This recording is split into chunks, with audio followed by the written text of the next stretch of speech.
안녕하세요. 건강유정 유창일 원장입니다. 오늘은 제 블로그, 유튜브 구독해주신 분께서 남겨주신 글에 대해서 설명을 드리겠습니다. 재발성 류마티즘 증상을 가지신 분인데요. 평소 제 강의를 많이 보고 듣습니다. 제가 재발성 류마스 질환을 갖고 있는데 식탁에 자주 올리는 음식을 금해하니 먹을 것이 없는 것 같이 느껴져요. 시기에 대해 고민이 많지만 선생님의 강의에 많은 도움을 받습니다. 늘 감사합니다. 라고 하셨는데요. 이 재발성 류마티즘이란 것은 혈액 검사상 이제 류마티스 인자나 어떤 항시시평체 같은 류마티스 관련 항체가 음성인 경우가 많죠. 그리고 자꾸 반복적으로 증상이 올라왔다 내려왔다 하는 경우가 많습니다. 그래서 특히 이 재발성 류마티즘 환자분들은 이 식이요법이 굉장히 중요한 것입니다. 식이요법, 음식이 어떤 음식으로 먹느냐에 따라서 증상이 올라왔다가 또 가라앉았다가 하는 건데요.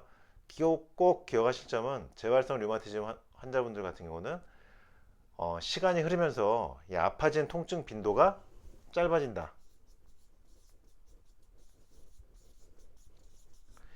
통증이 3달 간격으로 나타나다가 2달 간격으로 나타나다가 한 달 간격으로 나타나다가 4주, 3주, 2주 이런 식으로 해가지고 계속 통증이 나타나는 상태까지 진행될 수 있습니다.